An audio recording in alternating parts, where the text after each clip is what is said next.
Voice of America, our nation's capital. Hello again, everybody. I'm Rick Sanchez. Before we do anything else, there's something going on in Puerto Rico that might develop during this newscast. If it does, we're going to be taking you there to give you the very latest. We understand there is a possibility, or the word is, at least according to our sources and our correspondent who's standing by there in San Juan, that the governor of Puerto Rico might resign tonight. If that happens, as you might expect, we're going to be all over it for you. Meanwhile, tonight, there's also a revealing statement in the Robert Mueller testimony about Russian interference. We're going to let you hear it for yourself. And then also a story that could very well have President Eisenhower spinning in his grave. The United States has a new Secretary of Defense, and guess who he's worked for? We'll be all over that. But we're going to begin tonight with the very latest on Jeffrey Epstein. We are learning tonight just how it is that Epstein used his money to buy influence. He spent more than $30 million. Half of that was spent in coordination with a fellow named Lex Wexler. Have you ever heard of him?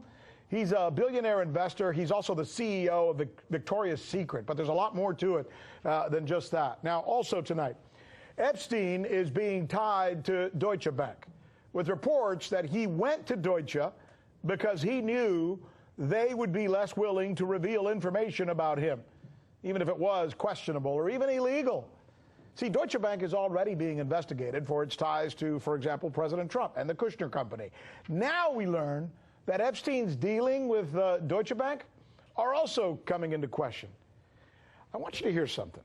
This is a quote from this fellow you see right there. His name is Eric Ben Artsy. Who is this guy? He's a Deutsche Bank official who finally had enough with the company, and he went public with what his employer was actually doing. Here's what he said about Deutsche Bank. Quote, "There was cultural criminality. Deutsche was structurally designed by management to allow corrupt individuals to commit fraud." That's a guy who worked inside the bank. By the way, is Deutsche Bank the only entity with questionable ties to the rich and to the powerful? You know what?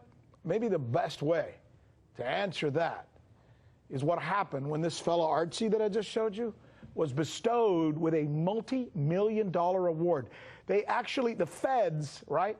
The feds gave him an award here in the United States for telling the truth about Deutsche Bank. So you know what he did? He turned it down. $2 million. He turned it down. He said he didn't want it. I don't want it. Asked why?